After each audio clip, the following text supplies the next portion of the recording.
أعوذ بالله السميع العليم من الشيطان الرجيم. بسم الله الرحمن الرحيم.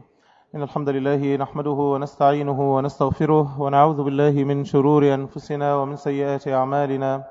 من يهده الله تعالى فلا مضل له ومن يضلل فلا هادي له، وأشهد أن لا إله إلا الله وحده لا شريك له، وأشهد أن محمدا عبد الله ورسوله. اللهم صل على محمد وعلى آل محمد كما صليت على إبراهيم وعلى آل إبراهيم إنك حميد مجيد. اللهم بارك على محمد وعلى آل محمد كما باركت على إبراهيم وعلى آل إبراهيم إنك حميد مجيد. وبعد، فإني أسأل الله تعالى أن يجعل جمعنا هذا جمعا مرحوما، وأن يجعل التفرق من بعده تفرقا معصوما، وألا يجعل منا ولا بيننا ولا حولنا شقيا ولا محروما. اللهم اغفر وارحم واعف عما تعلم واهدنا وتكرم، سبحانك الأعز الأكرم. اللهم اجعل عملنا كله صالحا ولوجهك خالصا، ولا تجعل فيه لأحد غيرك شيئا. اللهم علمنا ما ينفعنا وانفعنا بما علمتنا وزدنا علما ينفعنا. ربنا أنزلا علينا في ليلتنا هذه رحمة من عندك تغنينا بها عن رحمة من سواك. ربنا آتنا من لدنك رحمة وهيئ لنا من أمرنا رشدا. النهاردة عايزين نبارك لأحلى عروسين في الدنيا. النهاردة محاضرتنا بعنوان كتب كتابي. وطبعا مش كتب كتابي أنا يعني عشان ما تودوناش في داية بالأول، إنما هنعيش فترة العقد بعد ما تكلمنا على أحلى خطوبة. عايزين النهاردة نتعلم أحكام العقد ونبعت رسالة لكل الناس، علشان محتاجين نغير حاجات كتير قوي بقت في مجتمعنا. لازم نعالج الموضوع بواقعية ونحط إيدينا في إيدين بعض، لأن في مشاكل كثيرة جدا تواجه كل شاب وفتاة في مرحلة العقد. فعشان كده النهاردة عايزين نشوف موضوع المهر، الشبكة، القايمة ولا نايمة مش مهم، مؤخر الصداق، نتكلم على أركان العقد نفسه. عايزين نمشي مع بعض زي ما احنا كنا رسمين الموضوع. بصوا يا شباب، في 3 حاجات لازم تسأل نفسك في أي موضوع انت بتتحط فيه. اسأل نفسك 3 أسئلة: ايه وليه وازاي. ايه؟ أي شيء تريد، عايز ايه؟ وليه؟ وعايز تعمل كده ليه؟ و3 ازاي هتعمل الموضوع ده. احنا دلوقتي في مرحلة ازاي يبقى الزواج ده يبقى فعلا سبيلك الى مرضاة ربك سبحانه وتعالى. اتفقنا ان احنا بنتجوز عشان نرضيه، ده رقم 1، وبرضه نسعد نفسينا. وانا عشان كده عايز ابتدي درس النهاردة وانا متصور دلوقتي بقى انه احنا في الاستعدادات للعقد. فعايز ابتدي الدرس بان احنا نوصل لمعنى جميل قوي غايب عننا. في حاجة يا شباب اسمها عبودية الفرح. عبودية ربنا سبحانه وتعالى يأمرك بها. احنا مش متصورين المعنى ده خالص. مش ربنا قال قل بفضل الله وبرحمته فبذلك فليفرحوا؟ الجماعة بتوع الأصول بيقولوا ان الأمر لما بيبقى كده على ظاهره بيفيد الوجوب. واجب ان انت تسعد نفسك. في نفس الوقت يجعل النبي صلى الله عليه وسلم من أعظم القربات إلى الله إدخال السرور على قلب المسلم. بس في حاجة بقى، الفرح فرحان. فرح بفضل الله وبرحمته ده جميل، وده تؤجر عليه، وده تاخد عليه حسنات، تبقى فرحان وربنا راضي عنك في السماء، وتكتب لك في صحائف الأعمال حسنات. وفي فرح تاني لا يحبه الله، ما يحبوش. لا تفرح إن الله لا يحب الفرحين. لما يبقى الفرح ده في حظ النفس. يعني ربنا راضي مش راضي مش فارق، المهم انا انفذ اللي في دماغي، ما بتفرقش معايا انا عايز ايه دلوقتي، عايز كذا خلاص. اهو ده اللي ما بيحبوش. انما في الزواج مطلوب تعيش السعادة. النبي صلى الله عليه وسلم، والحديث في المسند وصححه الألباني، قال من سعادة ابن آدم ثلاثة ومن شقاوة ابن آدم ثلاثة. 3 حاجات تسعدك جدا جدا، دي من أفضل الأشياء في الدنيا. خلاصة السعادة في الدنيا في 3 حاجات. ومن تعاسة ابن آدم وشقاوته في الدنيا 3 حاجات برضو. رقم 1 من سعادة ابن آدم المرأة الصالحة. كل مشاكل الدنيا تهون، ومشاكل البيت دي بقى الملهاش حل. السكن فين؟ الراحة فين؟ فلما تكون زوجتك زوجة صالحة تسكن إليها، ولما يكون زوجك هو الزوج الصالح اللي يملى عليك حياتك، تبقى أنت حصلت السعادة بجد. من سعادة ابن آدم المرأة الصالحة، وبالتالي الرجل الصالح، والمسكن الصالح، وبيت جميل هادي تعيش فيه تبقى أنت مستريح. مش مهم فين، مش مهم أنت حاطط فيه إيه، بس أنت جوه البيت مرتاح. والمركب الصالح، والدابة السيارة اللي أنت تتخذها تبقى بالنسبة لك وطيئة وسهلة وجميلة وتأدي الغرض. العكس بالضبط من شقاوة ابن آدم المرأة السوء، أجرك الله، والمسكن السوء، والمركب السوء. طيب في عبودية فرح، واحنا داخلين دلوقتي على الفرح. حق العبودية دي ايه؟ ربنا هيفرحنا وهيسعدنا. حقها ايه؟ حقها الشكر طبعا. عشان كده النبي صلى الله عليه وسلم، الحديث ثوبان مولى النبي صلى الله عليه وسلم بيحكي، بيقول لما نزلت آية والذين يكنزون الذهب والفضة ولا ينفقونها في سبيل الله، اللي يجيب الفلوس ويكنزها عنده لا ينفقها في طاعة الله سبحانه وتعالى، ولا ينفقونها في سبيل الله فبشرهم بعذاب أليم. فثوبان بيقول كنا في الوقت ده مع النبي صلى الله عليه وسلم في بعض أسفاره، فقال بعض أصحابه أنزلت في الذهب والفضة. الذهب والفضة ما نخزنوش. طب الكنز اللي الواحد ياخده من الدنيا دي ايه؟ دلوقتي كنز الفلوس، لا ما تخزنش فلوس. طب اخزن ايه؟ ايه اكتر حاجة الواحد يتملكها وتبقى افضل ليه؟ فقال صلى الله عليه وسلم، كلمة المال اصلا مش معناها الفلوس يا شباب، المال معناه كل ما يتملكه الانسان. فبص النبي قال ايه؟ هيقول بقى دلوقتي بيت، هيقول دلوقتي سيارة، هيقول دلوقتي يبقى ليك مكان حلو كده، واحد عنده عزبة بقى، واحد عنده كذا. ما قالش كده خالص. أي المال خير؟ لسان ذاكر، وقلب شاكر، وزوجة مؤمنة تعينه على إيمانه. ادي أفضل حاجة تتملكها في حياتك، إن لسانك ذاكر مش غافل. وكأنه بيديني الوصفة إزاي يكون الزواج زواج جميل وتبقى فعلا زوجة صالحة ويبقى هو الزوج صالح. لو لسانهم مش غافل، لو مش هيتلهوا بالجواز عن ربنا المنعم عليهم، لسانهم ذاكر وقلبهم شاكر وهو حاسس بالنعمة.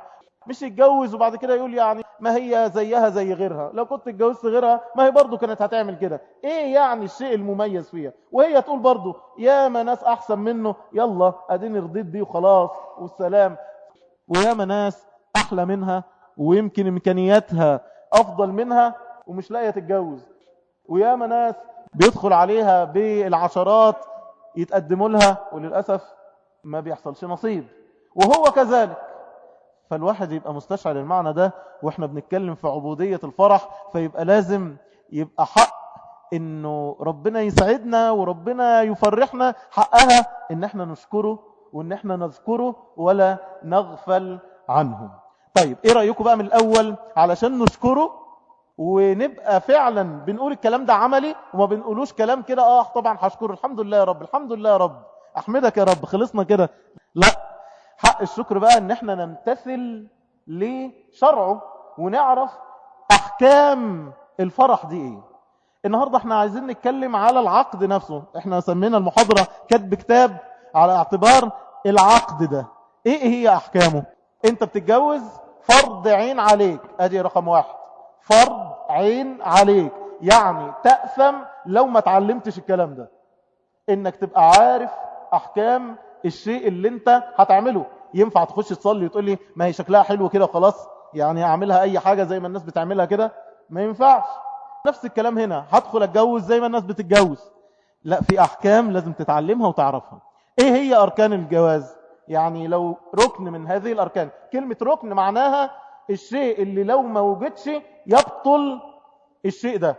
يعني زي بالظبط كده في الصلاة، انت دلوقتي ركن من الاركان تكبيرة الاحرام، لو انا ما كبرتش كده وانا دخلت مسبوق ورحت داخل على طول، الصلاة تبطل. فبرضه الجواز ليه اركان. ايه بقى اركانه؟ 3 حاجات. رقم 1، انه الزوج والزوجة يكونوا مفيش بينهم موانع ان هم يجوزوا بعض. مفيش بينهم مثلا اخوة، رضاع، نسب، ما تنفعش. ما تكونش امرأة هتتزوج من واحد مخالف ليها في الملة، ما تتجوزش واحد نصراني، ما تتجوزش واحد يهودي، ما يجوز شرعا الحاجات دي. يبقى اول ركن وجود الزوجين الخاليين من موانع الزواج. 2، الايجاب والقبول، اللي هي الصيغة اللي بتبقى في العقد، انه ايجاب. مين الايجاب؟ اللي هو الولي اللي هيتولى الامر. خدوا بالكم، ولي اللي هيتولى الامر، يعني هي مش هتجوز نفسها، عشان هنقول الكلام ده دلوقتي في الشروط. الولي سواء كان والدها، ده رقم 1. ما كانش والدها، يبقى لو هي كانت ثيب ولها ابن كبير هو اللي يزوجها. ما كانش يبقى اخوها، ما كانش يبقى عمها، ما كانش يبقى ابن عمها. الطريق هكذا من جهة الصلب، من جهة الرجل، مش من جهة الأم، مش الخال. العم يقدم على الخال. طب لو الخال هو اللي عايز يعمل، يبقى لازم يأذن الولي الأصلي. فمن الحكاية كده، يبقى ولي المرأة هيوجب. يعني ايه يوجب؟ ايه كلمة إيجاب؟ يعني هيقول زوجتك بصيغة صريحة كده، أنكحتك. يقول أنا هجوزك بنتي، زوجتك ابنتي، أو زوجتك وليتي، أو موكلتي لو هي وكلت، هكذا. يبقى ده اسمه إيجاب. من الناحية التانية هو هيقبل، اسمه قبول. فهيقول قبلت منك زواجها. كده ايه؟ يتم العقد. كده أركان العقد نفسها. طيب، في حاجة اسمها شروط العقد. ايه الفرق يا شيخنا؟ الشرط يبقى بره الحاجة. الشرط يبقى ايه؟ بره الحاجة. يعني الصلاة، شرط لصحة الصلاة ايه؟ الوضوء داخل الصلاة ولا بره الصلاة؟ بره الصلاة. ايوه، يبقى الشروط دي بره. انما العقد نفسه لازم ولي، ده جوه العقد اهو. ولازم يبقى فيه الزوج نفسه، ولازم الاثنين ما يبقوش فيهم اي مشاكل عشان العقد يبقى صحيح. تمت كده المسألة؟ مفهوم؟ طيب، الشروط بقى. الشروط دي اللي احنا هنبتدي نوسع منها وناخد منها بقى الدروس الإيمانية والمعاني وكل حاجة. الشروط هنقول 6 شروط. الشرط الأولاني انه يبقوا كفء البعض. قلنا الكلام ده في مواصفات شريك الحياة. رقم 2، التراضي. التراضي ده أمر أساسي في أي عقد، إن احنا الاثنين نبقى راضيين. برضو كده. طب هي إزاي تبدي رضاها؟ ينفع نجبرها؟ لا يجوز إجبارها بأي حال، إنما ينبغي أن تأذن. والنبي صلى الله عليه وسلم بين إذن المرأة يكون إزاي. الحديث حديث خنساء بنت خزام أن أباها زوجها وهي ثيب فكرهت ذلك، فأتت النبي صلى الله عليه وسلم فرد نكاحها. ليه بقى؟ عشان الحديث في الصحيحين أن النبي صلى الله عليه وسلم قال لا تنكح الأيم. ومعنى الأيم هنا التي لا زوج لها وقد سبق لها الزواج، يعني الثيب، يعني امرأة مطلقة أو أرملة، ماشي؟ لا تنكح حتى تستأمر. تقول يا بنتي في فلان متقدم لك، موافقة؟ موافقة.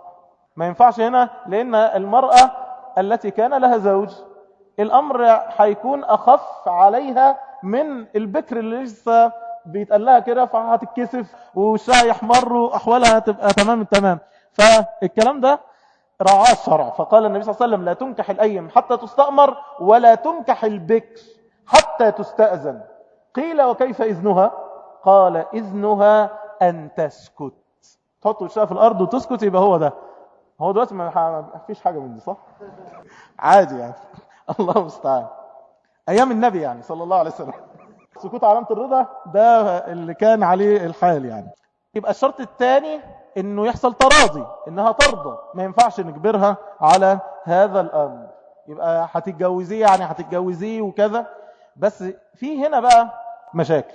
البنت ممكن تكون العكس، يعني احنا بنقول هو بيجبرها على الزواج من رجل غير كفء لها. طب افرض البنت متقدم لها رجل كفء وابوها مش عايز، يعني متقدم لها واحد ما شاء الله عليه دين واخلاق وابوها مش عايز وهو الولي، نعمل ايه في القصة دي بقى؟ في حاجة اسمها العضل. ايه العضل؟ كلمة العضل في الشرع معناها المنع، منعها ان تتزوج بكفء لها. في الحالة دي المسألة لازم تترد لولي الامر، لعالم من العلماء هو اللي يفتي في المسألة كده، عشان الشباب بيقول لك اصل ابوها مقفلها وانا راجل ملتزم وهي بنت ملتزمة وابوها راجل اصلا ما بيصليش او ما بيعملش او ما يسويش، فانا هاخدها كده وخلاص. لا يا حبيبي، ما ينفعش اللعب اللي انت عايز تلعبه ده. لازم يرد الامر الى ولي الامر، لان النبي صلى الله عليه وسلم قال لا نكاح الا بولي والسلطان ولي من لا ولي له. يبقى مش انت السلطان طبعا ولا هي بنت السلطان، بس المهم يبقى لازم يبقى فيه مرد إلى ولي الأمر، فعالم من العلماء يترجع له الحكاية ويفتي فيها ويشوف فعلا الراجل ده بيمنعها ظلم وجور ولا لا، يمكن وجهة نظره صح. فلو فعلا طلع جور يبقى هو اللي يزوجها هذا العالم، أو إنها تتزوج تحت ولاية ولي الأمر. ده الحكم الشرعي. طيب، ثالث شرط الولي لصحة الزواج. مفيش ولي يبقى مفيش جواز، يبقى الجواز باطل، الجواز لا يصح. يبقى الجواز العرفي زنا مقنعة، انه هو بنحب بعض وطبعا يعني مش ممكن انتوا عايزين تختصروا الجواز في ورقة. ايه الورقة؟ انا اكتب انا وهي حاجة تشهد عليا ونخلي العصفورة هي اللي تشهد، يبقى شهدي عدل، نجيب 2 عصافير فوق كده واحنا تحت الشجرة ويبقى خلاص، وهي تقول له زوجتك وهو يقول لها قبلت وخلاص كده. هي صلاة النبي أحسن، والله صلى الله على محمد أحسن صلى الله عليه وسلم. طبعا لا يصح بحال، لأن النبي صلى الله عليه وسلم، والحديث رواه أصحاب السنن الأربعة وصححه الألباني، قال لا نكاح إلا بولي.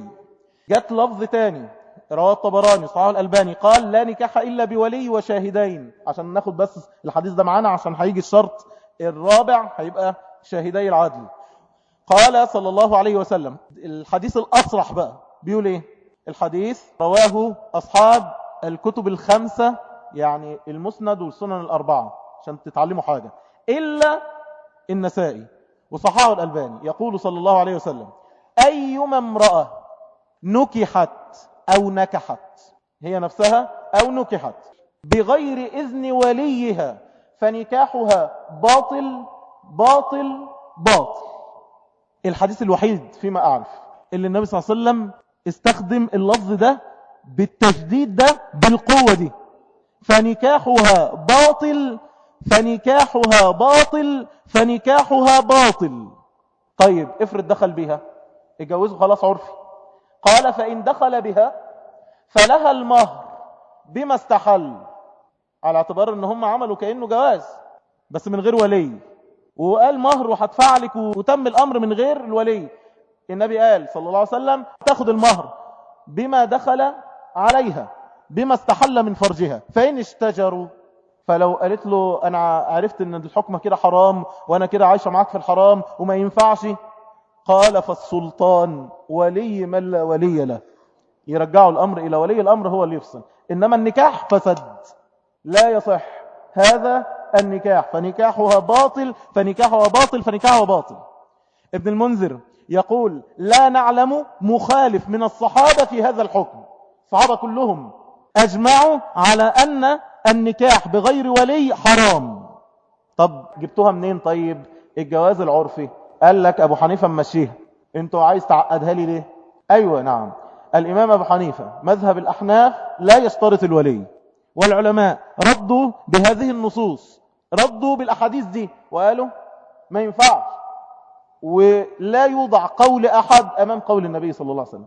والحديث ما فيش أصرح من كده، بيقول لا نكاح إلا بولي، ما ينفعش جواز إلا في وجود ولي، وبيقول اللي يجوز كده من غير ولي باطل باطل باطل. يبقى عايز إيه تاني؟ فلا يوضع قول أحد أمام قول النبي صلى الله عليه وسلم. طبعا دي هتفتح معايا على طول إيه التطبيقات المعاصرة. قلنا الزواج العرفي كده ما هو إلا زنا مقنعة. شوفوا الإحصائيات الرسمية بتقول إيه. في مصر عدد حالات الزواج العرفي التي أمكن حصرها بين الطلاب والطالبات في مختلف الجامعات المصرية بلغ 130 ألف حالة. كشفت إحصائية عن وزارة الشؤون الاجتماعية إن أكثر من 255 ألف طالب، أكثر من 250,000 في شريحة الطلبة بس في مصر متزوجون عرفيا بنسبة 17% من عدد طلاب الجامعات. البالغ عددهم في مصر 5 مليون. إحصائية أخرى، عدد حالات مجهول النسب 14 ألف طفل هم نتاج الزواج العرفي. احنا قلنا الكلام ده في مش عادي. لو شفت بعينيك اللقطاء دول وهم بيبقوا ازاي حالهم، انا غسلت بايديا حالات من دي. ولو اللي رماه ده كان شاف المنظر اللي شفناه في الغسل كان يعرف قد ايه جرمه امام رب العالمين، وقد ايه معنى واذا الموءودة سئلت باي ذنب قتلت.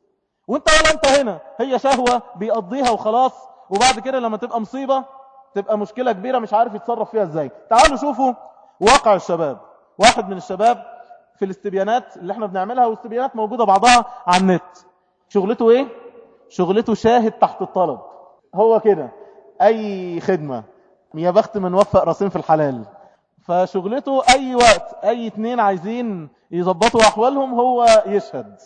فبيقولوا له ليه بتعمل كده؟ قال لهم بصراحة انا ضد الطرق التقليدية في الجواز. الشباب عايزة تعيش كده. بصراحة انا مع الطرق البسيطة والسهلة. وبعدين هم بيكون العقد على سنة الله ورسوله صلى الله عليه وسلم. والموضوع ما بيتوقفش على ان احنا لازم يعني يبقى اهلها موجودين ولا حاجة من دي. بيقول انا بقول هذا الزواج صحيح ومشروع. وبيقول لو كل وقت بدأنا يعني نعمل الحكاية دي ما كانش حد هيتجوز. بعدين اهالينا اصلا اتجوزوا من غير ما يوثقوا في المحاكم. القصة مش قصة توثيق، هو مش قصة ان هو كتبنا أسيم الجواز ولا لا. القصة ان اركان الجواز وشروط الجواز مش موجودة اصلا. بيقول انا اعتبر الزواج العرفي فترة تجريبية لكل الطرفين. جربوا بعض، ينفعوا نكمل، ما ينفعوش اقلب الصفحة وجيب غيرها. وبيقول لك وبذلك يتجنبان مشاكل الطلاق، وما يبقاش فيه نزاعات، ويبقى برضو ما فيش حضانة أطفال والكلام ده يعني، فيبقى جواز حلو كده. طبعا ده يعني زي ما قلت ما هو إلا زنا، بس مقنعة باسم زواج. ما ينفعش نقول حتى اللفظ ده زواج عرفي يعني. ما هي إلا زنا بس بصورة شكلية بتقول إن هو جواز. تعالوا نشوف البنات بتقول إيه. بنت 21 سنة في أحد الجامعات بتقول أنا مش عارفة أنا اقتنعت إزاي بالفكرة المجنونة دي. أنا وهو طلاب في جامعة من الجامعات، وطبعا هو مش هيقدر أبدا على تكاليف الجواز، وأهله أصلا مش هيسمحوا إن احنا نتجوز وإحنا لسه على مقاعد الدراسة. هو كان وسيم ولبق وكان ظريف، وأنا كنت بحبه جدا، ولم أكن أفكر في شيء إلا بالطريقة التي أستطيع فيها أن أكون معه. أهم حاجة إن احنا نتجوز. جات الفكرة في دماغه نكتب ورقة، وقلت له زوجتك نفسي، وقال لي أنا قبلت، وبقت تمام. تم كل شيء بدون شهود، بدون مهر، بدون مأذون. وكنا بنتقابل في شقة صغيرة، كان بيقول إنها لأحد أصدقائه، وبعد مدة قصيرة بدأ يتهرب من مقابلتي وجعلني أنتظره ولا يأتيني. ما خلاص هو كان نفسه في حاجة خدها، انتهينا.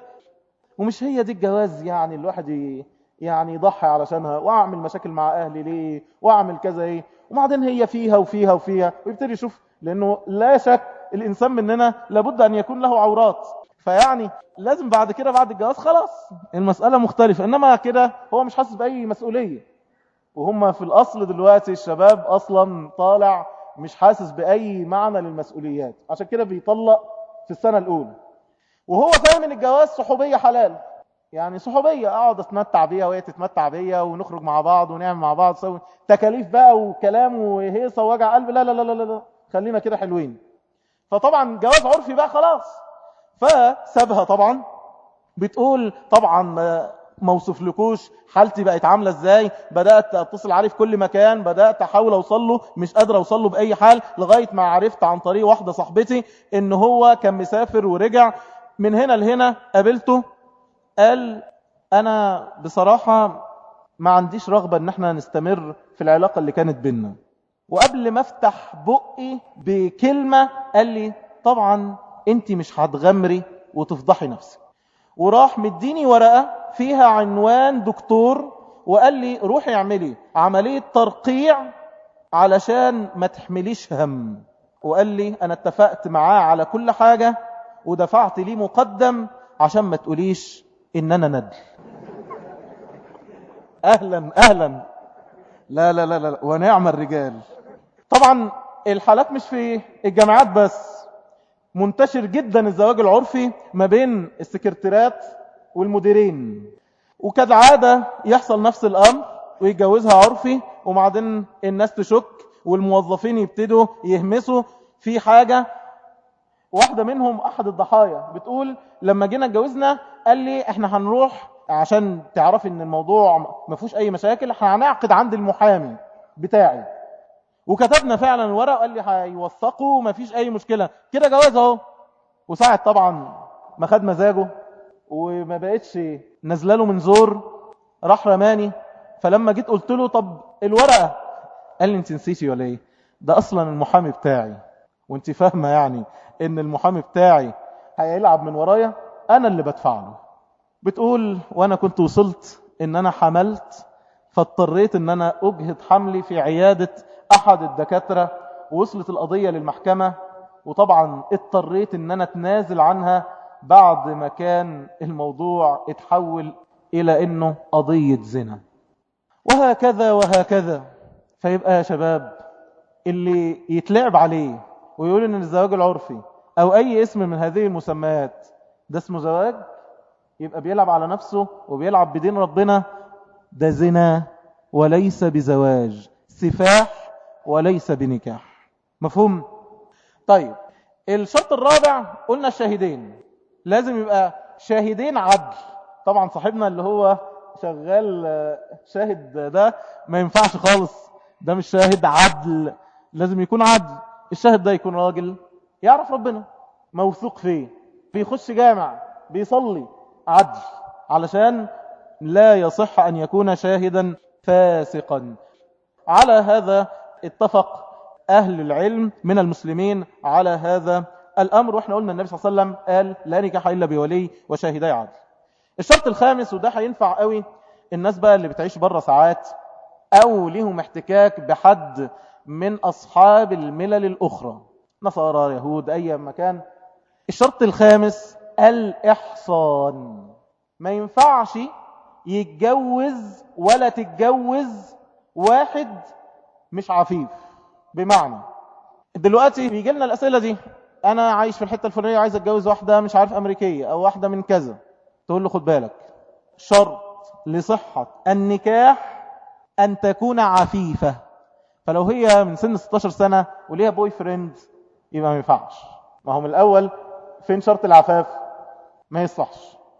من الحاجات التي يندى لها الجبين، أنا قرأت في أحد الدراسات يعني واحد عامل دراسة عن انفجار الشهوات في مصر، فبيقول إن حصلت حادثة بالشكل ده في أحد الأقسام الساعة 2 بالليل. الراجل واقف والبنت قدام المأمور، والبنت بتقول الجاهل اللي لسه فاهم إن احنا في القرون الوسطى دخل عليا النهاردة كان حاسبني عذراء. بس كده. الراجل دخل بها، كانت ليلة العرس، فلما دخل بها لم يجدها عذراء فما عرفش يتصرف، فبقت مصيبة سودة. الإحصان. الشباب وانتوا عارفين الكلام ده كويس يا شباب، بيجي يقول لي أنا مش عارف، أنا خايف، أنا ليا ماضي وخايف أتعاقب، أنا تبت والله بس خايف أتعاقب فيها، ومن اللي أنا شفته مع البنات معرفش هلاقي واحدة سليمة ولا لا. هو ده نتاج حاجات كتير قوي احنا عايشينها ومحتاجين نتغير منها.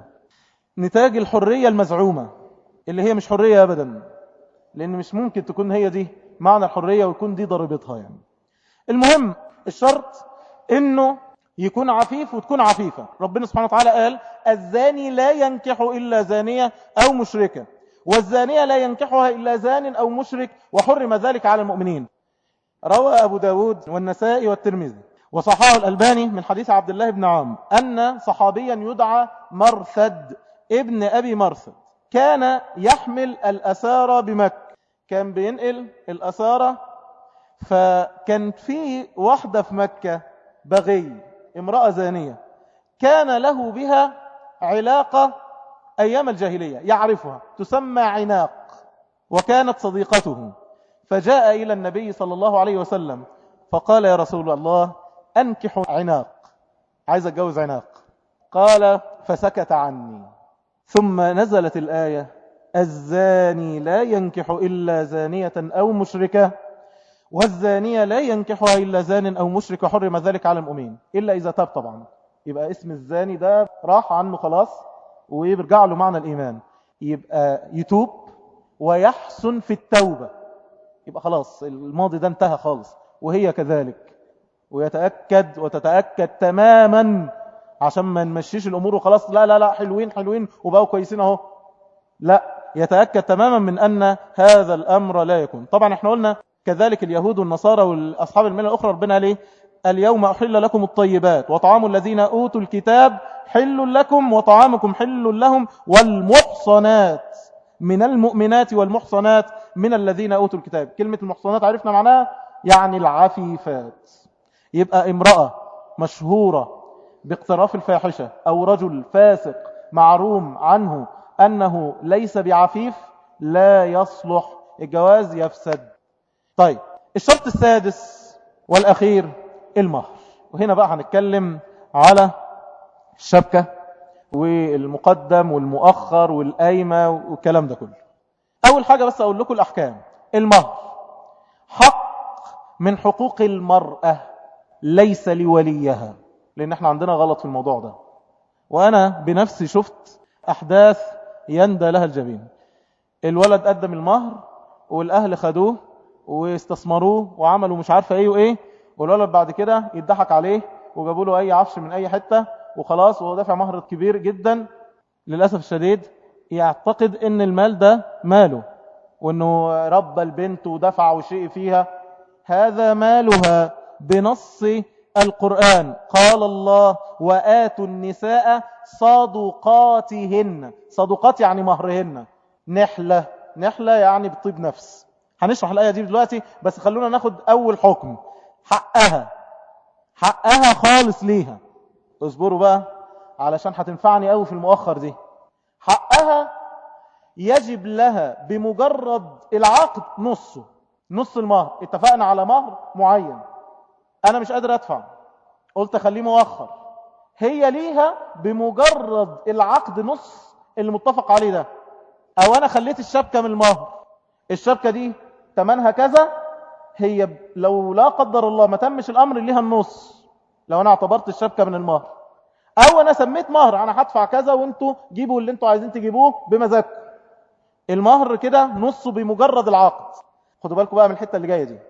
لو دخل بها اللي هو بنى بها خلاص، أو خلى بها خلوة شرعية. يعني ايه خلوة شرعية؟ يعني يتقفل عليهم باب لمدة يمكن أن يدخل بها. يعني الباب اتقفل دقيقتين، لا، الباب اتقفل 10 دقايق، ربع ساعة، ما عملش حاجة، الباب بس كان مقفول، ما حصلش أي شيء بينهم. على قول جمهور العلماء يجب لها المهر كاملا وتعامل معاملة الزوجة. طبعا أحكام ما حدش يعرف عنها أي حاجة. اوعى الباب بيتقفل. لو الباب اتقفل المهر كله يا حاج، ماليش دعوة. الله المستعان. الخلوة الشرعية طبعا لا تليفونات، لا، الخلوة الشرعية اللي احنا بنتكلم عليها هما الاثنين في مكان واحد. لدرجة ان العلماء قالوا لو بقي في مكان مظلم، مكان مظلم بعيد عن أعين الناس، يجب لها المهر كاملا. يجب لها المهر كاملا بالحاجتين دول. المهم أول حاجة ده حقها، حق من حقوقها. تاني حاجة المهر ده شرط من صحة النكاح، شرط لصحة. احنا لسه بنقول يبقى ما ينفعش جواز من غير مهر. بس في حكم. طب افرض انا ما قلتش واتجوزت ونسينا القصة دي، ما اتكلمناش في مهر، وبعد كده ايه ده المفروض كنا سمينا مهر. قالوا في الحالة دي يصح الزواج ويجب لها مهر المثل. مهر المثل اختها اتدفع لها كام، بنت عمها كام، مهر المثل. يبقى ده الحكم الشرعي الاخر، انه ده شرط من شروط صحة الجواز. يجوز ان نعقد دون تسمية المهر، دون ان احنا نقول ان المؤخر كذا او كذا او كذا. ممكن. ليه؟ نص الآية: لا جناح عليكم إن طلقتم النساء ما لم تمسوهن أو تفرضوا لهن فريضة. طيب دلوقتي هو كده عقد عليها وما سماش المهر، وربنا سماها زوجة واعتبرها زوجة، وبيتكلم ان هو هيطلقها وما يطلقهاش والكلام ده. يبقى معنى كده ان احنا ينفع يبقى في عقد من غير مهر، بس يبقى المهر ده حق من حقوقها لازم تاخده بالبناء او يجب لها بالبناء. يعني لو لم يسمى لها مهر وافرض مات وما تسماش لها مهر، ايه الحكم؟ يجب لها مهر المثل، يتخذ من تركته مهر مثلها لو ما تسملهاش. احنا النهاردة احكام فقهية كتير، بس في النص هنقعد نقول برضو شوية حاجات تطبيقات، بس النهاردة بنتعلم ازاي نتجوز صح. طيب مقدار المهر تدفع كام وتخلص الموضوع؟ قد ايه اقل حاجة؟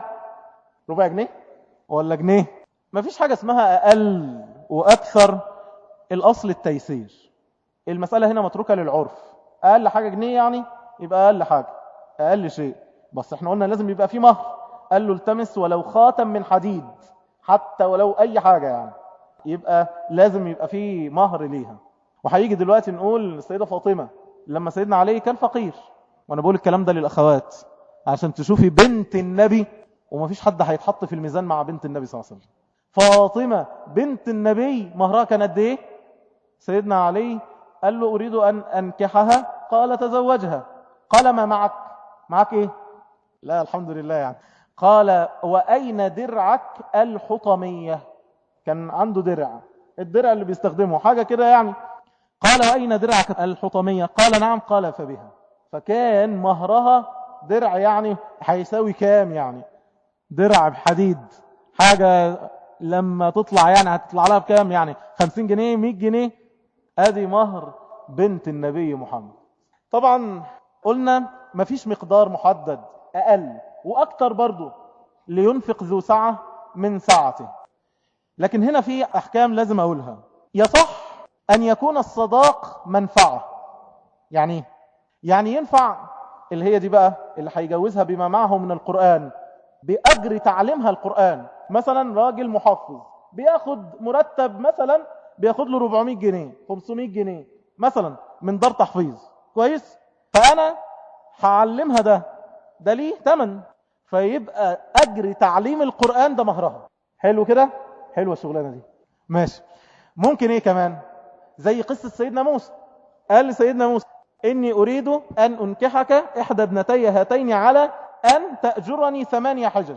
اشتغل عندي 8 سنين وأجرتها، الأجرة دي هي مهرها، فإن أتممت 10 فمن عندي. يبقى ينفع أشتغل حاجة ويبقى الشغلانة دي هي أنا ما دفعتش فلوس، يبقى ينفع منفعة. حلو كده؟ طيب تعالوا بقى نشوف موضوع تيسير المهر، ونوجه رسالة إلى ولي المرأة. وفي نفس الوقت عايز أكلم برضو العريس والعروسة في الموضوع ده. نكلم الولي الأول، نقول له ربنا قال، ربنا أمر الرجال فقال وآتوا النساء صدقاتهن نحلة فإن طبن لكم عن شيء منه نفسه فكلوه هنيئا مريئا. يعني ايه؟ ربنا قال اللي يطيب بيه نفسه، فما تجيش انت وتضغط عليه لغاية ما يتداين ويبقى الموضوع بالنسبة له متعسر ويبقى نحلة. ده مع عمره ما يكون عن طيب نفس. لما تبقى انت شايف ان الولد شاري فتبتدي تضغط عليه بزيادة، ما ينفعش يكون ده فعل أهل الأصول، لأنه كل ما تيسر عليه. وأنا برضو لسه هكلم الولد وأقول له ما تستخدمش انت الموضوع بالطريقة دي وتبخل على البنت، بس خلينا نكلم الرجل الأول. فتيجي انت تضغط عليه علشان خاطر تقول أنا كده بعزز البنت، مش هو ده. لأن النبي صلى الله عليه وسلم، الحديث رواه أبو داود صحيح الألباني، قال خير النكاح أيسره. الدنيا لما تبقى متيسرة هو يبقى فرحان، يقول لك ما شاء الله لا قوة الا بالله، دخلت خطبتها الموضوع ما خدش، المهر اتفهمنا الناس فعلا ما فيش بعد كده أصول. يجي لي الشاب من وراء أهل العروسة يقول والله يا شيخ لغاية النهاردة ما سألني مرتبك قد ايه. الناس فعلا عندهم أصل في التعامل. طالما يا ابني انت كده وهو متوسم فيه الخير يعطي له البنت ويبقى مستعين بالله سبحانه وتعالى. في الأول هو مش بيعتقد ولا بيعتمد على انه الولد معاه فلوس قد ايه ولا كذا، مش هو ده اللي هيسبب لها السعادة. النبي صلى الله عليه وسلم في الحديث الذي رواه الإمام أحمد حسنه الألباني قال إن من يمن المرأة بركة المرأة، تبقى بركة عليك، تبقى هي دي المرأة العقود اللي انت فعلا تبقى قرة عين ليك في الدنيا والآخرة. لما الواحد يقول يا والله دخولها علي بركة من ساعة ما تزوجتها، والواحد فعلا الرزق بيزيد وأحوالي تمام ونفسيتي مرتاحة. قال إن من يمن المرأة تيسير خطبتها وتيسير صداقها وتيسير رحمها. تلاقي الأمور كلها متيسرة ما شاء الله. الخطوبة كانت سهلة والمهر كان سهل، وبرضه ما شاء الله مسألة الحمل والولادة ما شاء الله كانت متيسرة. فهذا دليل على يمنها. كان حاجة عايز أقول لك، انت عارف مهر النبي صلى الله عليه وسلم لزوجاته كان قد ايه؟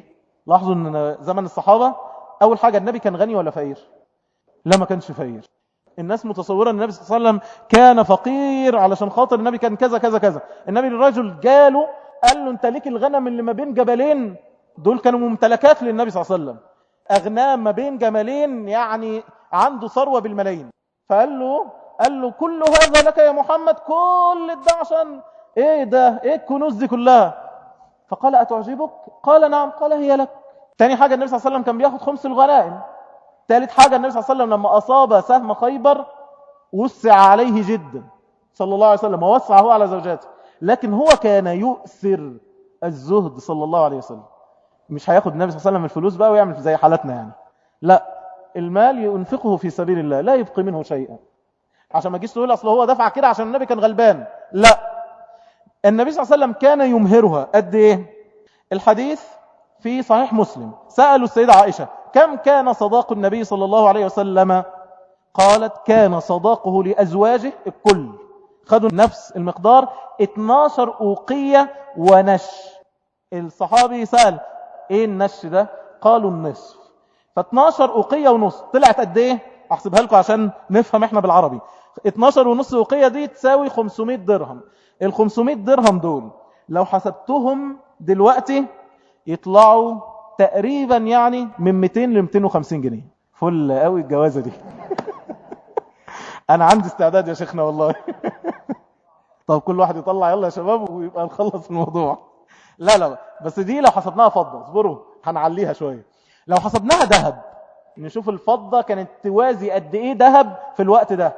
الدرهم ده كان يوازي قد ايه؟ قالوا 7 دينار ذهب. المهم يعني من غير ما ادخلكم في حسابية تساوي قد ايه؟ قالوا تساوي 176 وتقريبا ونص جرام ذهب عيار 24. انا حسبتها النهاردة طلعت تقريبا 25,000 جنيه. لا الفضة حلو. بس خدوا بالكم 25,000 دول يشملوا لو انت حطيت في الاعتبار الشبكة من المهر، ولو انت حطيت المؤخر، ولو انت هتدفع مقدم، كل ده المهر. فلو انت اعتبرت ده كله على بعضه يبقى يخلص كده. عملنا احلى خير معاكم. طيب سيدنا عمر كان يقول لأولياء النساء لا تغالوا في صدقات النساء فإنها لو كانت مرغوبة في الدنيا أو تقوى عند الله لكان أولاكم بها، كان أحرى أن يعملها رسولكم صلى الله عليه وسلم، فإنه ما أصدق أحدا من نسائه أكثر من 500 درهم. طب بناته 400 درهم. يعني لما جه ياخد خد أقل، ولما جه دفع أكتر. صلى الله على النبي محمد صلى الله عليه وسلم. يبقى الرسالة يا ولي المرأة يسر ولا تعسر. احنا في زمن صعب، هيجيبوا منين الشباب؟ كل ما اقعد اسال على اسعار الشقق واسعار الحاجات والله دايما اقول الكلمه دي، ربنا يعينكم. يعني هيعمل ايه ولا ايه؟ فيسر هذا الامر. ولو نطقت البنت لا نطقت وقالت اريد، بس يغلبها حياؤها. فخلي عند حضرتك شعور بما تعاني هي منه ولا تستطيع ان تفصح. ما يخلنيش بقى العادات والأعراف والناس هتاكل وشنا، اشمعنى يعني أختها ولا اشمعنى بنت عمها لازم نعمل لها الشيء وشويات وهي مش أقل منهم. بلاش الكلام ده، علشان في الآخر خالص ده بيفسد ولا يصلح. في الآخر خالص سيزهد فيها الناس، وهو هيزهد أصلا في الموضوع. وأنا عندي نسب وإحصائيات على عزوف الشباب عن الزواج. ما هو هيتجوز عرفي ليه؟ لو كانت المسألة سهلة في الجواز العادي تنتشر الزنا والفواحش ليه؟ ما هو كده. فيسر ولا تعسر. وأنا بقول وما حدش يزعل مني من الأولياء اللي هيسمعوا الكلام ده في المحاضرة ولا الشريط ولا، والله ذنب كل واحد في رقبتك لو عصرت عليه، لأنه أنت كده مغلاق للخير مفتاح للشر. والنبي صلى الله عليه وسلم يقول طوبى لمن كان مفتاحا للخير مغلاقا للشر، وويل لمن كان مغلاقا للخير مفتاحا للشر. فاللي هتمنعه ده لو بعد كده راح يعني فعل أي شيء من الموبقات، انت هتاخد شيء من ذنوبه لأنك قفلتها في وشه وعصرتها عليه. الأمر الثاني بقى نكلم البنت في موضوع المهر. لما سألناهم ايه الموضوع، ايه رأيكم في موضوع المهر؟ بنات قالت أنا أفضل أنه يكون زي غيري حفاظا على كرامتي، لو مش معاه فلوس ممكن أتغاضى عن النقطة دي. والغالبية، ودي حاجة من الحاجات اللي أنا توقفت عندها جدا، يعني أنا تصورت أن ده هيبقى لسان حال البنات كلهم. في الاستبيان البنات بتقول حاجة تانية، بتقول مش مهم، كل واحد على حسب ظروفه، أنا مش ببص للناس، المهم عندي أنه الشخص نفسه أكون مقتنعة بيه. الكلام ده ضغوط المجتمع، والبنت فاهمة وعارفة أن في البلد 9 مليون بنت مش متجوزة، والنسبة في البلد 2 مليون من 35 ل 40. وقول لي مين اللي هيرغب فيها؟ حالات خاصة، وتبتدي تخش هي في مشاكل، وتبتدي بقى اللي هيرغب فيها زوجة تانية، وتحس ان هي زوجة تانية دي كأنها هي الشيء اللي بالنسبة له ثانوي، فتبقى فيه مشاكل، واحنا مش عارفين نعالج الامور كلها من هذه النواحي. فلا شك انه الامر لازم يستشعره الناس. عشان كده ارجع تاني واقول يا جماعة خلوا الشعار ده هو في موضوع المهر. هو قال له ايه الرجل الصالح؟ قال ايه لسيدنا موسى؟ قال له كلمة عايزها تتكتب بمداد الذهب في مجتمعاتنا. قال له وما أريد أن أشق عليك، مش عايز أتعبك. اللي يجي يدخل البيت نقول له ايه؟ وما أريد أن أشق عليك. شوف يا ابني اللي انت تقدر عليه واحنا معاك، هو ده. فيبقى من يمن هذه المرأة. أنا من باب التحدث بنعمة الله جات على دماغي إن فعلا ربنا يحفظ الشيخ، يعني ساعة ما بدأنا في الترتيبات قال اللي انت تعمله أنا هعمل زيه بالظبط. أنا شبكتي كانت ب1000 جنيه، هو الشيخ راح حاطط فوقها زيهم. ساعتها ربنا كرم، كان الجرام كان ب40، يوم ما نزلت بقى ب24 جنيه. اللهم لك الحمد، مش أي. فيعني هو ده وما أريد أن أشق عليك، علشان ما يبقاش الوضع الأسف الشديد اللي احنا وصلنا ليه. أقول برضو من باب بس تأكيد المعلومة على الإحصائيات اللي معانا. بلغت عقود الزواج في مصر سنة 2005 63,000 عقد. لاحظوا ال 63,000 عقد ده في شريحة قد ايه؟ اللي قدروا يتجوزوا 63,000 من ناس عندهم القدرة على الزواج توصل ل 15 و18 و20 20 مليون، اللي يتجوز منهم 63,000. كويس؟ عدد حالات الطلاق في نفس السنة 78,000. دي الإحصائيات الرسمية.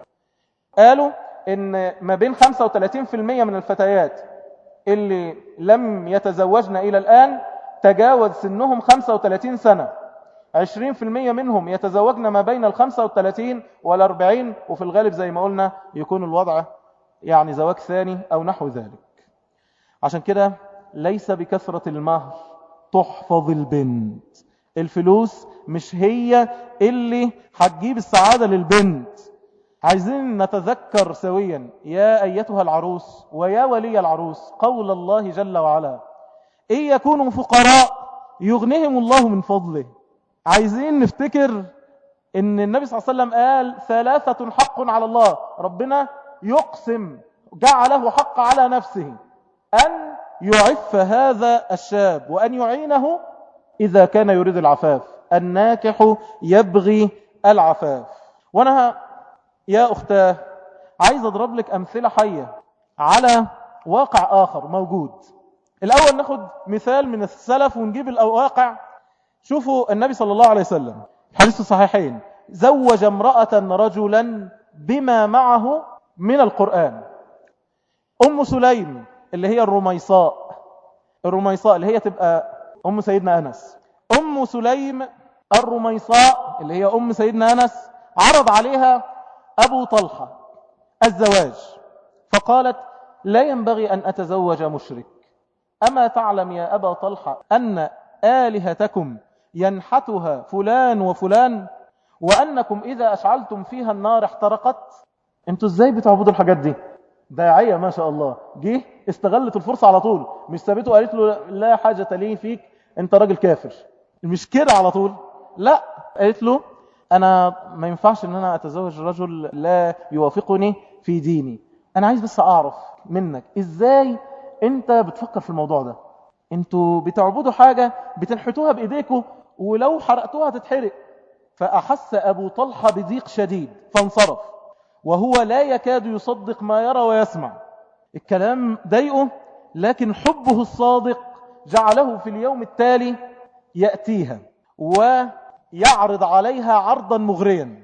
فبدأ يقول لها أنا هجيب لك وأعمل لك وسوي لك فأم سليم الداعية الذكية الذي دخل الإسلام في قلبها، بص الرد، قالت له ما مثلك يرد يا أبا طلحة، زيك ما أقدرش أرده، أنت سيد الرجال، لكنك امرؤ كافر وأنا امرأة مسلمة لا يصلح لي أن أتزوجك.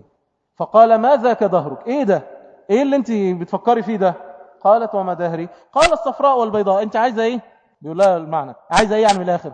سيبك من الكلام ده، أنا هجيب لك صفراء والبيضاء يعني الذهب والفضة، ده أنا هعيشك البغدادة كلها. قالت فإني لا أريد صفراء ولا بيضاء، فقط أريد منك الإسلام. قال فمن لي بذلك؟ مين يعني اللي يعمل لي دي؟ قالت هو ذاك رسول الله صلى الله عليه وسلم. فانطلق أبو طلحة يريد النبي وهو جالس، فجاء فأخبر النبي بما قالت أم سليم، وأعلن بين يديه الشهادتين وأسلم، فتزوجته وكان مهرها الإسلام. ما خدتش مهر، قالت له مهري لا عايزة صفراء ولا بيضاء، مش عايزة فلوس، عايزة إسلام. في أخت النهاردة تقول عايزة التزام، أنا مش عايزة أخد لا شبكة ولا كذا ولا كذا. أنا أعرف أخوات تعمل كده بجد علشان لا نبخسهم حقوقهن، تقول إنك تحفظ جزء من القرآن وهو ده مهري مثلا، هو ده والله ده حاصل. الشيخ أبو ذر القلموني ربنا يحفظه، بناته كلهن على يدي مهرهن القرآن، بيجوزها بالقرآن، واشترط على زوج البنت قال له تختم كل أسبوع ختمة، هو ده مهرها. تمام، طبعا يعني الموضوع تعدي أسبوع الثاني الثالث لكن بعد كده بس المهم طبعا قال تعليمك لها آية من القرآن هذا مهرها. في ناس كتير، أحد الشباب الميسورين مهندس، اشترط والد العروس عليه انه يكون مهرها، الولد ميسور الداخل بيقول انا جاهز يا جماعة، شوفوا انتوا عايزين ايه، عايز مهر قد ايه، عايز شبكة ايه، عايز كذا ايه، انا جاهز ومعايا شقتي وكل حاجة وراغب في ان اتزوج بنتك. قال له مهرها 15 جزء. فالولد طب يا عم الحاج ما بلاش قوي كده، خد اللي انت عايزه. فقال والله ابدا. فالولد بعت جاب بعض الناس عشان يتوسطوا من هنا لهنا، المهر وصل 10 أجزاء، ده بالاخر يعني هو الان يحفظ في دار تحفيظ علشان خاطر يتم مهر العروس. المعنى جميل جميل انه يكون المعنى هكذا. احد الشباب برضو والد العروس جوزه بنفس الحاجة، الولد بيقول انا شغال مهندس في شركة بترول، فالحمد لله مرتبه كبير جدا. لما راح يتقدم قالوا له تجيب لها نسخة من احد كتب السنة من صحيح مسلم، ويكون تتم، انت حافظ قد ايه، حافظ كذا، تتم 13 جزء، يعني كان مثلا ناقص له جزئين 3 تتمهم. قالوا الوالد العروس بتعمل كده ليه؟ قال لهم انا وضعت هذا الشرط لاني مؤمن ومقتنع بان اللي هيناسبني واللي هيبقى جوز بنتي لازم يبقى على دراية كاملة بدينه، وعلى الاقل يبقى يعرف حاجة عن كتاب ربه. فعشان كده يا أختاه بلاش النظرة اللي احنا عايشين عليها، النظرة بتاعت الناس هتاكل وشنا والكلام ده. لأن النبي صلى الله عليه وسلم قال انظر إلى من هو تحتك ولا تنظر إلى من هو فوقك، يعني في الدنيا، فإنه أجدر ألا تزدري نعمة الله. لأن الواحد لما يبص كده، هي لما يجي لها وحتى جاب لها إيه، وبعد كده تحتك باللي فوقيها تقول ليه يعني اشمعنى فلانة تاخد كذا، أنا برضو كذا وكذا. فبلاش هذا المعنى اللي هو حب الظهور والتعالي على الناس والإحساس بالتميز، لأنه ده بيدخل معاني وحشة قوي، وبيبين إن في حاجة في القلب مش تمام، في خيلاء وكبر مش باين. والنبي قال لا يدخل الجنة من كان في قلبه مثقال ذرة من كبر. فيا جماعة الفخر مش بده، الفخر إن أكرمكم عند الله أتقاكم. يا جماعة مش بالدنيا نتوزن. ربنا قال تلك الدار الآخرة نجعلها للذين لا يريدون علوا في الأرض ولا فسادا. فمش العلو بكثرة الفلوس وبالشبكة الكبيرة وبالمهر الكبير هيكون هو ده سبب السعادة. عايز أقول بقى الرسالة للولد، ما تبخلش عليها. يعني انت فتح دماغك برضو، تهاد وتحابه، يعني ما انت الهدية دي هتعمل شغل كويس قوي بعدين يعني. فيعني لا تبخل عليها بشيء. برضو من الصحابة من أمهرها مهر كبير مش قليل، برضو سيدنا عبد الرحمن بن عوف كان غنيا، أمهرها وزن نواة من الذهب. نواة من الذهب دي بقى تطلع لها كام جرام؟ يعني 50 جرام مثلا، يعني المهم يعني أمهرها ذهب، يعني مش كلهم كانوا برضو أقية فضة ولا كذا. فلو واحد عنده ساعة يبقى لينفق ذو ساعة من ساعته. طيب أخبار المؤخر ده بقى فيه مشكلة ما حدش فاهمها خالص. إيه المشكلة؟ هحفظكم عشان تفهموا، بس في نفس الوقت أنا مراعي الثلاث أطراف، أنا مراعي البنت ومراعي وليها ومراعي الولد، وعايز أقول حكم الشرع بعيد عن أي يعني فكر مسبق. المؤخر يا جماعة عندنا اعتقاد خاطئ فيه، إن هو المؤخر ده يجب للمرأة بمجرد الطلاق أو الوفاة. وبيقولوا كده ليه؟ يقول لك يعني الست لما تتطلق هتبقى معهاش حاجة، ممكن يكون هو كانت معها شهادة ولا بتاع وقعدها 10 سنين، هتنزل تشتغل فين دي؟ ولو ملهاش حد ينفق عليها تعمل ايه؟ اهو يبقى معها قرشين تقدر تتعايش بيهم على تكاليف الدنيا. او لو رملت برضو نفس القصة، هتعمل ايه؟ يبقى معاها فلوس. وجهة النظر كويسة، لكن في بعض المحاذير الشرعية فيها. رقم واحد، احنا قلنا المهر مش بتاع وليها، المهر ليها، وبالتالي بمجرد انه عقد عليها قلنا ليها النصف، وبمجرد انه دخل عليها بقى دين في رقبته ناحيتها المهر كله. حلو، المهر كله ده متبقي مؤخر، فهو ساعة ما قالوا له اكتب قال لك ايه يعني هي شغلانة يا عم اللي انت عايزه، اكتب يا ابني 50 60 ولا يهمك، ايه المشكلة يعني؟ هو يعني الكلام هيتعمل عليه حاجة؟ وبعدين ده محظور تاني بيقع فيه الناس، وبعدين أبقى أنا أتصرف معاه، يعني نخلص الموضوع. وبعد كده لا يجوز بحال أن تتداين ولا تريد الوفاء. شوفوا الكلام ده كويس. النبي صلى الله عليه وسلم في الحديث الذي رواه ابن ماجه حسنه الألباني قال أيما رجل تدين دينا، يعني بقى عليه دين وهو مجمع على أن لا يوفيه إياه، قال لك اكتب 50 اكتب 60 مش مشكلة، يعني 20 30 ايه القصة؟ وساعة ما هتبقى معايا انا هضغط عليها لغاية ما تبرئني من المواقف، وهو لا يريد ذلك، مجمع على ألا يفيه، لقي الله سارقا. اسمه يوم القيامة فلان الحرامي يحضر، لقي الله سارقا. وقال صلى الله عليه وسلم الدين دينان، فمن مات وهو ينوي قضاءه فأنا وليه. إلا لما أخذت دين النبي بيقول أنا وليه، أنا أتكفل به.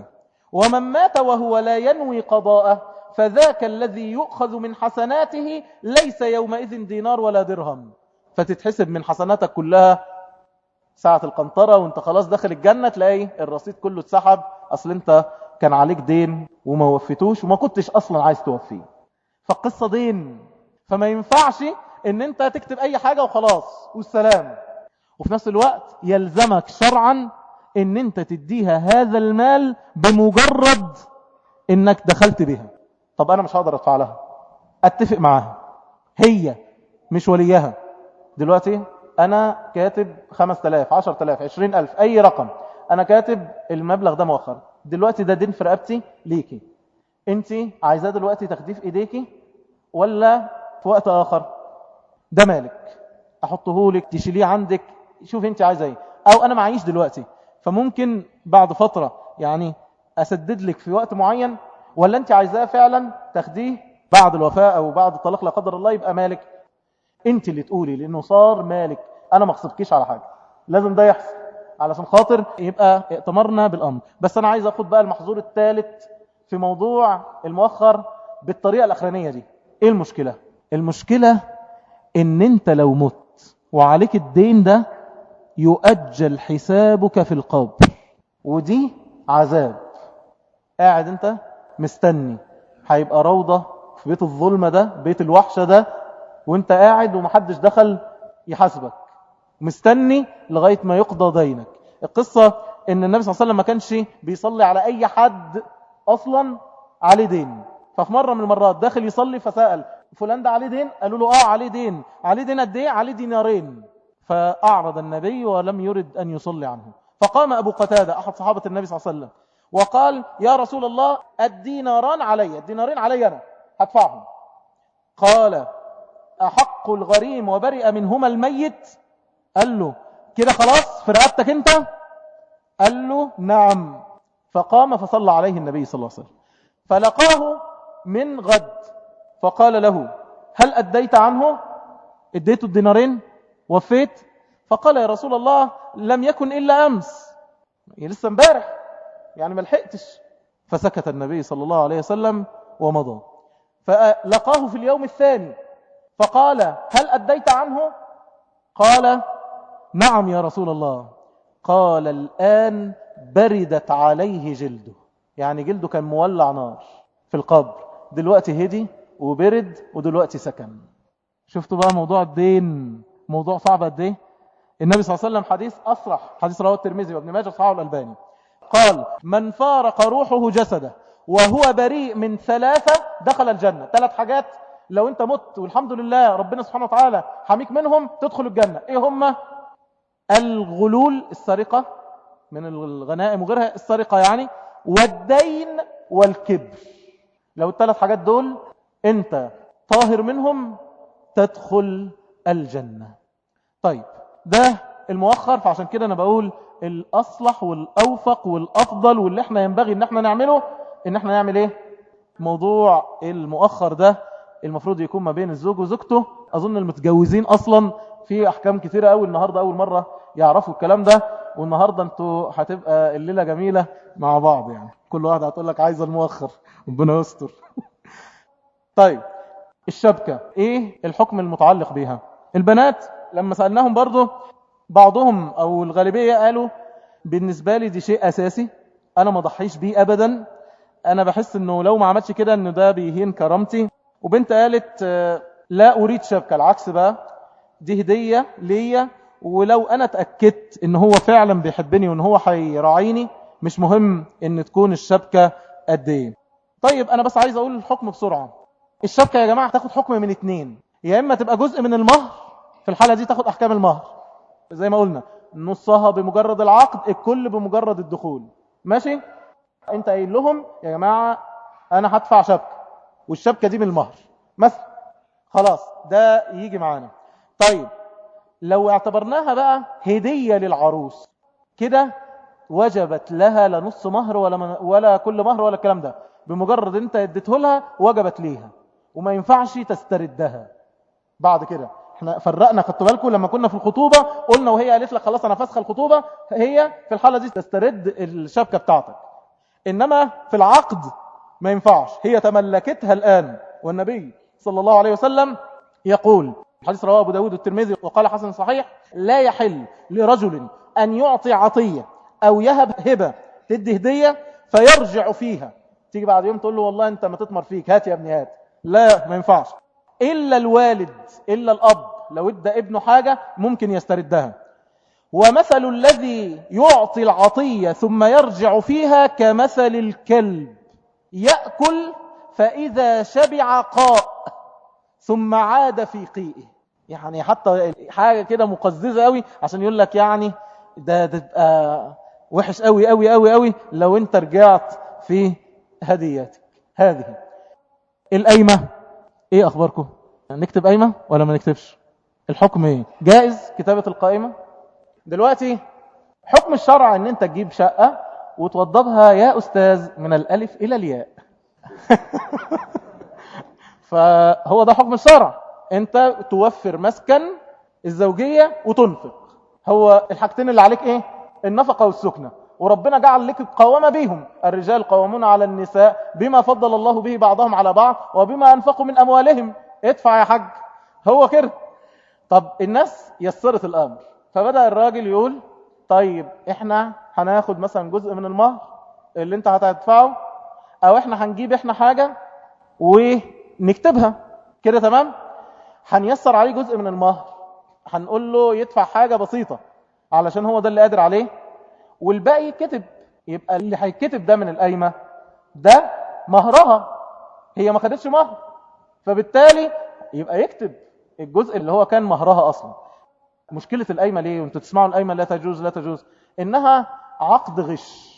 هو بيكتبوا حاجات أفلام بتتكتب، ومش عارف تلاجة شكلها عامل ايه وكم ضرفة وكم بتاعة وايه، ويكتبوا حاجات ويقيموها بأرقام ممكن ما يكونش صحيح. فهذا لا يجوز. لا يجوز ان هو يكتب شيء هو مش موجود اصلا، يقول له عشان ييسر الموضوع فيجيب حاجة تانية. لا، اللي هو الاهل جابوه ويعتبر ده من مالها فيكتب طبعا، واللي هو جابه على سبيل المهر يكتب. في الحالة دي يبقى هنقيم الكلام، يبقى مهرها قد ايه. عشان كده انا قلت لكم هتنفعكم قصة ان مهر النبي صلى الله عليه وسلم قد ايه. ما انت ساعة الكلام ده هيكتب لك قايمة ب 30 40 وانت بتقول ايه المشكلة يعني؟ فاهمين؟ يبقى قائمة المنقولات تبقى حكمها زي ما قلت كده بالظبط. اللي هيجيبوا اهلها هيبقى طبعا يكتب لها، اللي هيبقى من مهرها ايضا يكتب لها. دي كده الاحكام الخاصة بكتب كتابنا. أسأل الله تعالى أن ينفعنا بما قلنا وما سمعنا، وأن يجعله حجة لنا لا علينا.